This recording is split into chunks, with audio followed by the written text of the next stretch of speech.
بسم اللہ الرحمن الرحیم نحمدہ ونصلی علی رسول الکریم۔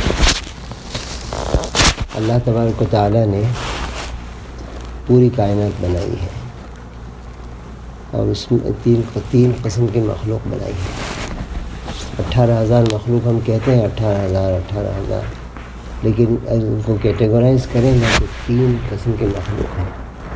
اس میں پہلی مخلوق اللہ تعالیٰ نے فرشتوں کی بنائی جب انسان کا وجود بھی نہیں تھا، اور فرشتوں کو اللہ نے صفات بھر دی ہیں۔ فرشتوں کے اندر صفات، لا یعصون اللہ ما امرہم ویفعلون ما یؤمرون۔ فرشتے معصیت جانتے ہی نہیں، جو حکم اللہ دیتا ہے اس کو پورا کرتے جانتے ہیں، بس یہی جانتے ہیں فرشتے۔ اللہ نے ان کے اندر یہ صفت رکھ دی ہے۔ اور دوسری مخلوق اللہ تعالیٰ کی حیوانات ہیں، مختلف قسم کے، مختلف چرند پرند، پتہ نہیں بے شمار حیوانات ہیں۔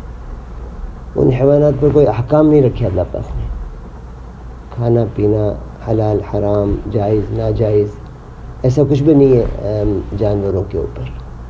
لیکن انسان اور جنات یہ تیسری قسم کی بڑی مخلوق ہے۔ اللہ تعالیٰ نے ان کے اندر سے حیوانی جذبے بھی رکھ دیے اور فرشتوں والے جذبے بھی رکھ دیے، دونوں چیزیں رکھ دی۔ معصیت کا مادہ بھی رکھا اور اطاعت کا مادہ بھی رکھا، دونوں رکھا۔ اب اللہ یہ دیکھنا چاہتے ہیں کہ بندہ کرتا کیا ہے، اور اللہ نے انسان کو جو مرتبہ دیا ہے نا، اس مرتبے کو ذرا سا ہم سمجھیں کہ کتنا اونچا مرتبہ ہے۔ انسان کو بنانے سے پہلے اللہ تعالیٰ نے فرشتوں کو جمع کیا اور ان سے فرمایا کہ انی جاعل فی الارض خلیفہ، میں زمین پر خلیفہ بنانے والا ہوں۔ سبحان اللہ، ہم لوگ اللہ کے خلیفہ ہیں۔ خلیفہ نائب ہوتا ہے۔ حضور پاک صلی اللہ علیہ وسلم کے 4 خلفاء تھے، ابوبکر صدیق رضی اللہ تعالیٰ عنہ، عمر فاروق رضی اللہ تعالیٰ عنہ، عثمان غنی رضی اللہ تعالیٰ عنہ، حضرت علی کرم اللہ وجہہ۔ ان سب نے وہی کام کیا جو حضور پاک صلی اللہ علیہ وسلم کرتے تھے۔ خلیفہ کا کام وہی ہوتا ہے جو اصل کا ہوتا ہے۔ اور اللہ تعالیٰ فرماتے ہیں کہ واللہ یدعو الی دار السلام، اللہ تعالیٰ دعوت دیتے ہیں سلامتی کے گھر کی طرف۔ تو جو کام اللہ کا ہے وہ اللہ کے خلیفہ کا ہوگا۔ تو فرشتوں نے اعتراض کیا کہ اللہ آپ ایسا کیوں کر رہے ہیں؟ ہم آپ کی تسبیح اور تقدیس بیان کرتے ہیں اور یہ جھگڑا کرے گا وہاں جا کر زمین پر۔ اللہ نے فرمایا کہ نہیں، جو تم جانتے ہو، جو میں جانتا ہوں تم نہیں جانتے۔ پھر اتنا ہی نہیں، انسان کو پیدا کرنے کے بعد انسان کا احترام اور اکرام، ذرا سوچئے کہ سارے فرشتوں کو حکم کیا کہ سجدہ کرو۔ تو ہم لوگ ایک تو اللہ کے خلیفہ ہیں، پھر مسجود ملائکہ ہیں۔ اپنے مرتبے کو ذرا سا پہچانیے اور پھر اپنے اعمال پر نظر ڈالیے کہ ہم کر کیا رہے ہیں۔ مسجود ملائکہ، سارے بڑے بڑے فرشتوں نے، جبرائیل اور اسرافیل اور میکائیل اور یہ سارے فرشتوں نے اور پوری فرشتوں کی جماعت نے انسان کو سجدہ کیا، آدم علیہ السلام کو۔ تو اونچا مرتبہ ہے، بہت اونچا۔ پھر اللہ نے صرف انسان کے لیے فرمایا لقد خلقنا الانسان فی احسن تقویم، بہترین صورت میں اللہ نے انسان کو پیدا کیا۔ تو یہ ساری چیزیں انسان کے ساتھ اللہ نے وابستہ کر دی اور فرمایا وَلَقَدْ كَرَّمْنَا بنی آدم کا اللہ نے اکرام کیا۔ لیکن ایک بات ہم نہ بھولیں، اللہ نے یہ بھی فرما دیا کہ اولئک کالانعام بل ہم اضل، یہ چوپائے ہیں بلکہ چوپائے سے بھی گرے ہوئے۔ تو ایسا نہ ہو جائے کہیں، اس لیے ہم اللہ کے راستے میں نکلتے ہیں کہ ہمارا ایمان برقرار رہے، ہمارا ایمان بڑھتا رہے۔ کہیں ایسا نہ ہوا کہ ہمارے اندر جانوروں کی صفات پیدا ہو جائیں۔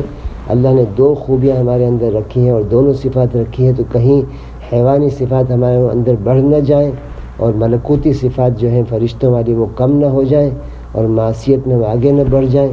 اس کا جائزہ لیتے رہنا ہے ہر وقت کہ کیا ہو رہا، ہمارا بیلنس کیسا چل رہا ہے۔ ہم اللہ کے قریب ہو رہے ہیں، ہم اللہ سے دور ہو رہے ہیں۔ اللہ سے قریب ہونے کا ایک ہی راستہ ہے کہ حضور اکرم صلی اللہ علیہ وسلم کی کتنی اتباع ہمارے اندر ہے، حضور اکرم صلی اللہ علیہ وسلم سے کتنا پیار ہے، کتنی محبت ہے۔ ایک مرتبہ حضور پاک صلی اللہ علیہ وسلم نے ایک جگہ سے گزرے تو وہاں ایک درخت تھا، تو ذرا جھک کر گزرے درخت کی وجہ سے، اور ایک صحابی حضور پاک صلی اللہ علیہ وسلم کے ساتھ تھے، اور ایک دفعہ قافلے میں وہ صحابی کسی جگہ جا رہے تھے تو وہ درخت اس وقت اس جگہ پہ نہیں تھا، لیکن وہ جگہ معلوم تھی، تو وہ صحابی جو تھے نا ذرا جھک کر چلے۔ تو قافلے کے دوسرے ساتھیوں نے پوچھا کہ یہ آپ جھک کر کیوں چلے، یہاں پر کیوں جھکے؟ تو کہا حضور اکرم صلی اللہ علیہ وسلم یہاں جھکے تھے، چونکہ یہاں درخت تھا، تو مجھے حضور کی ادا سے پیار تھا، تو میں نے حضور کی ادا پر عمل کر لیا۔ یہ جھکنا فرض بھی نہیں تھا، واجب بھی نہیں تھا، سنت بھی نہیں تھا، کچھ بھی نہیں تھا، لیکن یہ عشق تھی اور محبت تھا۔ یہ محبت اور عشق کی باتیں ہیں۔ تو حضور پاک صلی اللہ علیہ وسلم سے ہمیں اتنی محبت ہو جائے کہ عشق سے بھی آگے بڑھ جائے۔ علامہ اقبال یوں کہتے ہیں کہ لازم ہے دل کے ساتھ رہے پاسبان عقل، لازم ہے دل کے ساتھ رہے پاسبان عقل، لیکن کبھی کبھی اسے تنہا بھی چھوڑ دے۔ تو اللہ کی محبت، اللہ کی پیارے رسول کی محبت اتنی ہو کہ عقل کا اس میں دخل نہ ہو۔ اور یہ حج ہمیں بتا دیتا ہے کہ اللہ کی محبت کیا ہے۔ احرام باندھ لینا، چادریں ڈال لینا اور چکر لگانا اور بھاگ دوڑ کرنا، یہ عقل سے بالا تر چیزیں ہیں۔ تو اللہ یہ چاہتا ہے کہ میرا بندہ میرا بن جائے، کسی کا بھی نہ بنے، اور میرا بندہ میرے محبوب کا بن جائے۔ یہ دو ہستیاں ہیں جن سے ہمیں محبت کرنی ہے، جن کو ہمیں راضی کرنا ہے، جن کے نقش قدم پر چلنا ہے۔ وَمَن يُطِعِ الرَّسُولَ فَقَدْ أَطَاعَ اللَّهَ، جس نے اللہ کے حبیب کی اطاعت کر لی اس نے اللہ کی اطاعت کر لی، اللہ نے اپنے حبیب کو اپنے ساتھ جوڑ لیا۔ قُلْ إِن كُنتُمْ تُحِبُّونَ اللَّهَ فَاتَّبِعُونِي يُحْبِبْكُمُ اللَّهُ، اے پیغمبر صلی اللہ علیہ وسلم فرما دیجیے اگر تم اللہ سے محبت کرنا چاہتے ہو تو فَاتَّبِعُونِی، اللہ کے حبیب کی اتباع کر لو، یحببکم اللہ، یحببکم اللہ کے حبیب فرماتے ہیں کہ میری اطاعت کرو، میری اطاعت، اللہ محبوب بنا لیں گے۔ اب ہم تلاش میں لگ جائیں ابھی سے کہ حضور کی اطاعت کیا ہے، کیا کیا حضور پاک صلی اللہ علیہ وسلم نے احکام دیے ہیں، کیسے زندگی گزارنی ہے۔ مثال دیتا ہوں، بی بی عائشہ صدیقہ رضی اللہ تعالیٰ عنہ جب فرصت ہوتی مسواک کرتی رہتی تھی۔ کیا ہمارے گھروں میں مسواک ہے؟ کیا ہماری عورتوں کے پاس، ہماری بچیوں کے پاس مسواک کا نظام ہے، مسواک کا ماحول ہے؟ معاشرے سے مسواک ختم ہو چکی ہے، نظر بھی نہیں آتی۔ ہر گھر میں ٹوتھ برش ہے، ٹوتھ پیسٹ ہے، یہ نے اس نے شکل لے لی ہے، مسواک کی تبدیل ہو گئی، مسواک نہیں ہے، مسواک ملتی بھی نہیں۔ مسواک کو رواج میں لیا، حضور پاک صلی اللہ علیہ وسلم نے بہت بڑی محبت سے فرمایا یہ رحمت للعالمین اور شفقت کرنے والی ذات ہے۔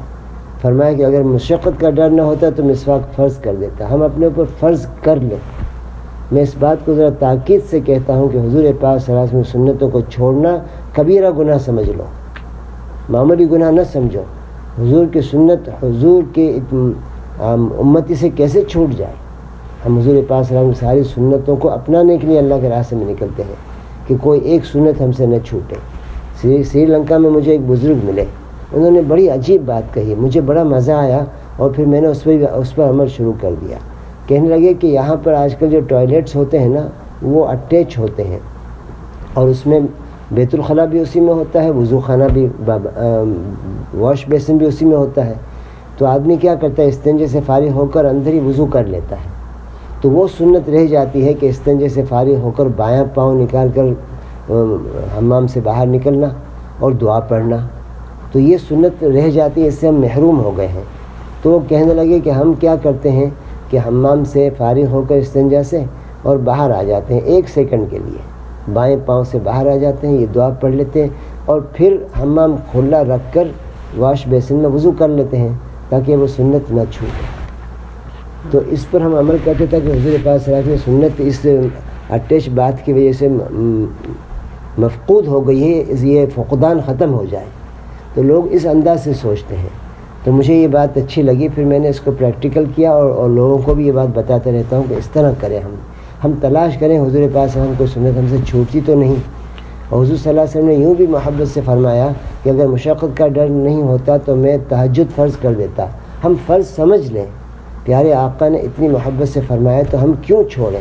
وہ سہانا وقت ہوتا ہے، اللہ سے مانگنے کا وقت ہوتا ہے، اللہ سے باتیں کرنے کا وقت ہوتا ہے۔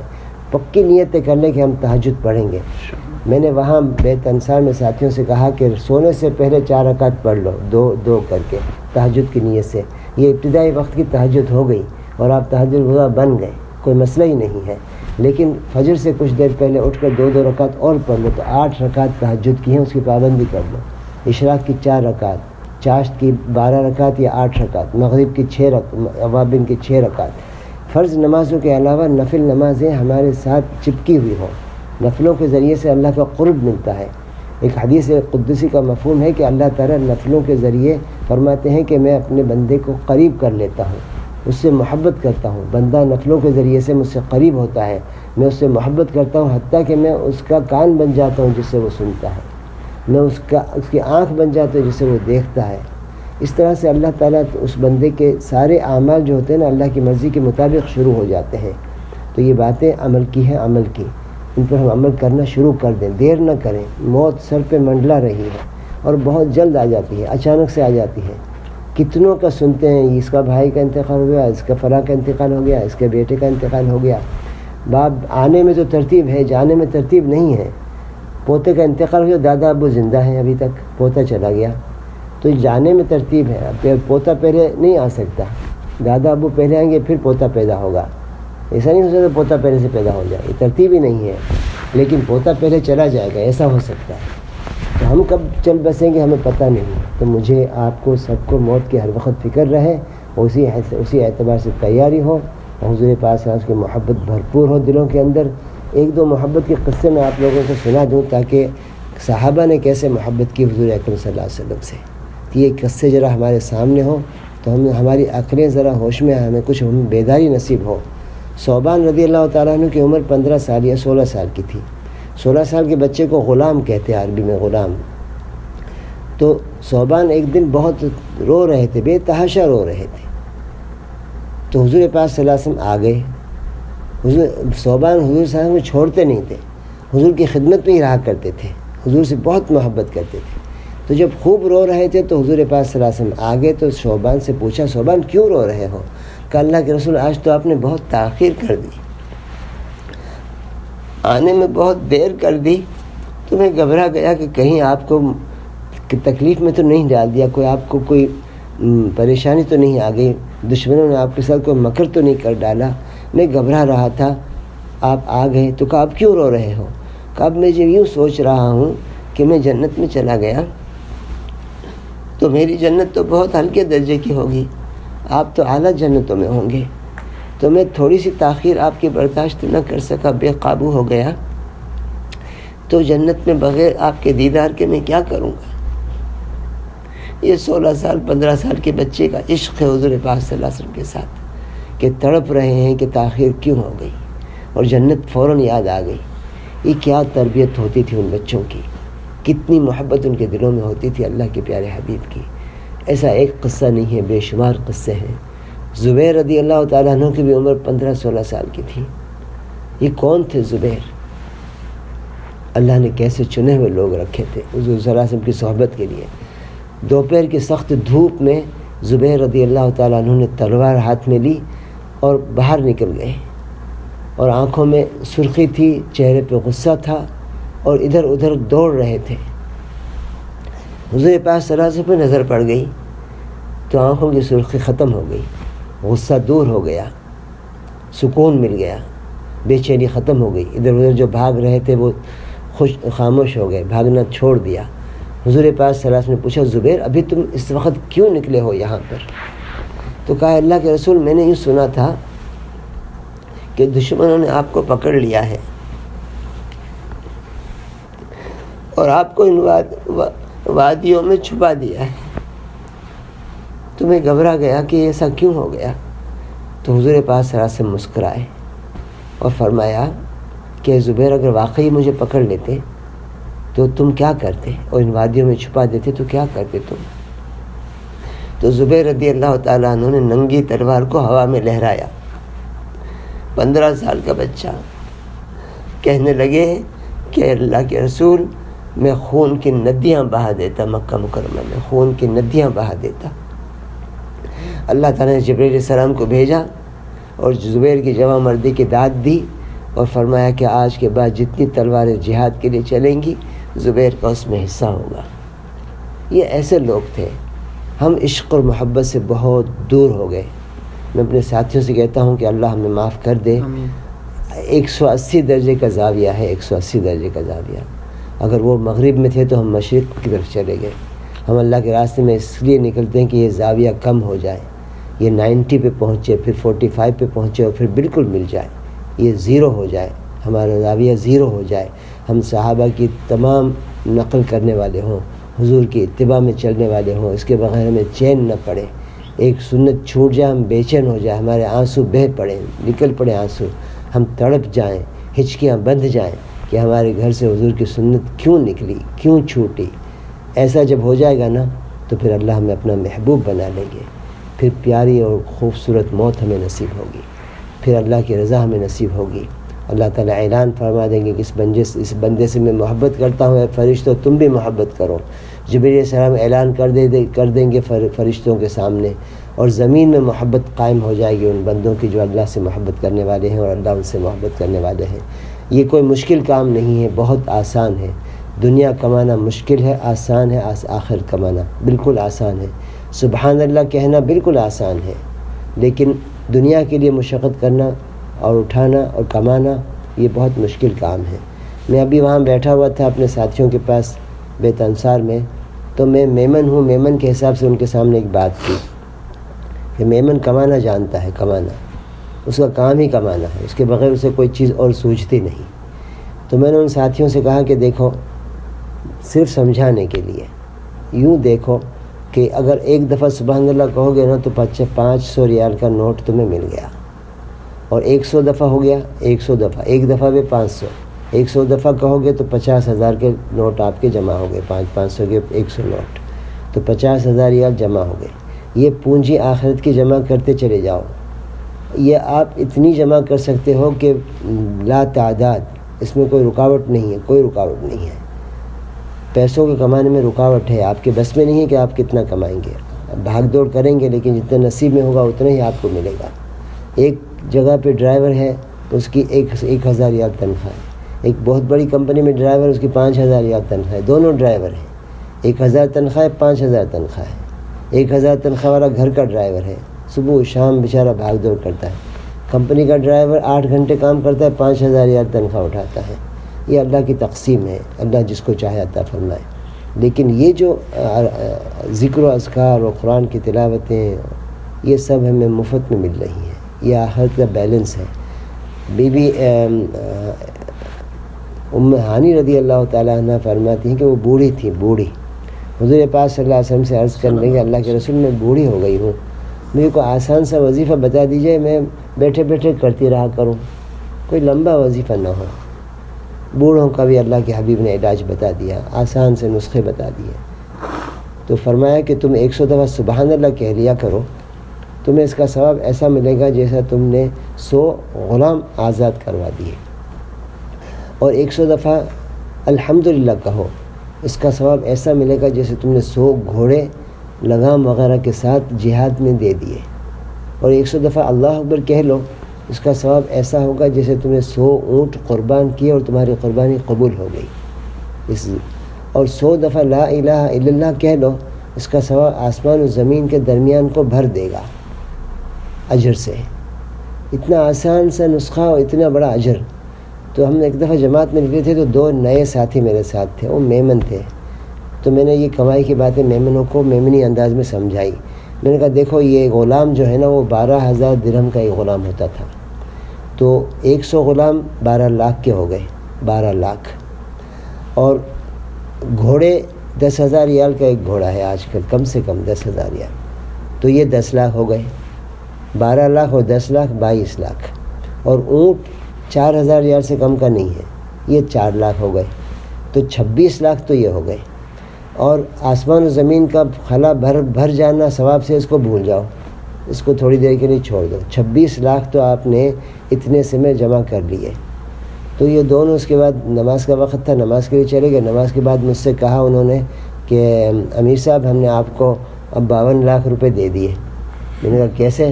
کہا ہم دونوں نے جو وظیفہ تھا نا وہ پڑھ لیا، تو 26 مجھے ملے، 26 میرے دوست کو ملے، اور آپ کو دونوں کا اجر مل گیا، تو آپ کو 52 لاکھ ہم نے دے دیے۔ تو یہ نفع کی چیزیں ہیں، خود بھی کریں، اوروں کو بھی سمجھائیں، اس بات پر لے آئیں۔ جتنی عورتیں ملنے کے لیے آئیں تو ادھر ادھر کی باتوں کی جگہ یہ باتیں کریں، لیکن یہ نہیں کہ ہم بالکل خشک ہو جائیں، کچھ اچھی ہنسی مذاق کی بھی باتیں کر لیں، کوئی ایسا مسئلہ تھوڑی ہے، ہماری شریعت میں بڑی گنجائش ہے کچھ ہنسی مذاق کی باتیں ہوں، ورنہ تو خشک مزاج ہو جائے، شوہر اور بیوی بس خاموش بیٹھے رہیں اور ذکر ہی کرتے رہیں اور کوئی ادھر ادھر کی باتیں ہی نہ کریں کہ چھوڑو اب تو ہم اللہ کے ہو گئے بس. ایسا بھی نہیں ہے. ہماری شریعت ایسا نہیں کہتی. جیسے حنظلہ رضی اللہ تعالیٰ عنہ حضور صلی اللہ علیہ وسلم مجلس میں تھے تو رو رہے تھے اور گھر آئے تو بیوی بچے سامنے آ گئے تو کچھ ہنسی مذاق شروع کر دیا. وہ گھبرا گئے کہ نافقہ حنظلہ تو منافق ہو گیا، حنظلہ تو منافق ہو گیا. گھبرا گئے اور حضور صلی اللہ علیہ وسلم کی خدمت میں آ کر عرض کیا تو حضور صلی اللہ علیہ وسلم نے تسلی دی کہ نہیں، یہ بات ہر وقت نہیں ہوتی. بیوی بچوں بھی کے ساتھ رہنا، اگر ایسی بات ہمیشہ ہو تو پھر راستوں میں تم سے فرشتے مسافہ کرنے لگے. تو ہنسی مذاق یہ بھی ہماری شریعت میں اس کی گنجائش ہے اور اس کے ساتھ اللہ کو یاد کریں. میں آپ کو ایک ہنسی مذاق کی بات بھی بتا دیتا ہوں.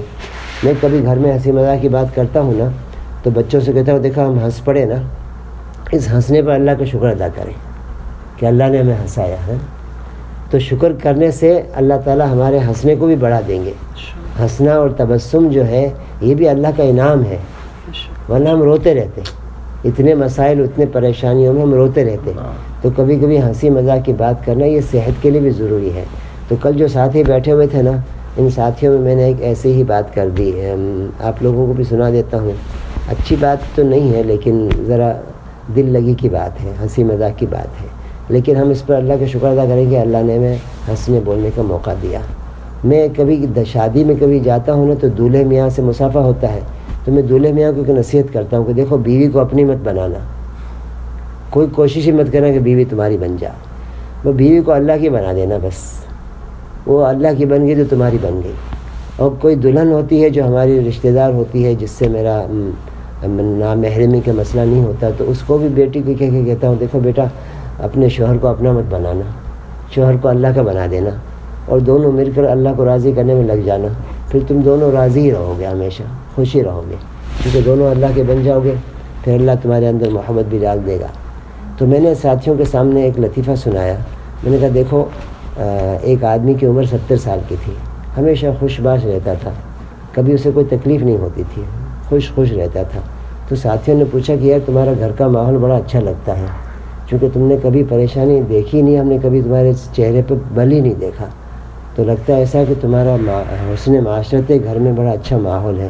کہاں پہلے دن سے ہمارا ماحول بہت اچھا ہے. میں نے شادی ہی کی رات میں بیوی سے کہہ دیا تھا کہ اگر تم میں ناراض ہو جاؤں نا تو تم کچن میں چلے جانا اور کچھ پکانے میں کوئی اچھی سی ڈش بنانے میں لگ جانا تاکہ تم بھول جاؤ میری ناراضگی کو اور اپنے آپ کے اٹینشن کو ڈائیورٹ کر لو. اور اگر تم ناراض ہو جاؤ گی نا تو میں ڈرائنگ روم میں کوئی کتابیں وغیرہ پڑھنے لگ جاؤں گا، ڈرائنگ روم میں بیٹھا رہوں گا، تو پھر میں بھی بھول جاؤں کہ تم ناراض ہو گئی ہو. تو بس شادی کے بعد سے میں ڈرائنگ روم میں ہی بیٹھا ہوا ہوں.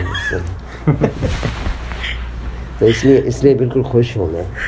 تو اب ایسی بات میں نے سنا دی تو وہ ساتھی خوب ہنسنے لگے. تو میں نے کہا اس ہنسنے پر اللہ کا شکر ادا کرو، لیکن ہمارے جو لطیفے ہوں نا یہ اس قسم کے سادے سے ہوں، اخلاق سے گرے ہوئے نہ ہوں اور بہت زیادہ تکلیف دینے والے، اللہ کو ناراض کرنے والے نہ ہوں، اور ان پر پھر اللہ کا شکر ادا کریں تاکہ اللہ ہمارے ساتھ ہو، ہنستے ہوئے بھی روتے ہوئے بھی.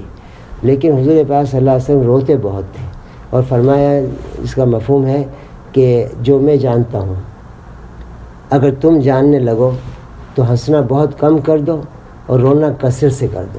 ہنسنا بہت کم کر دو، رونا بہت کثرت سے کر دو.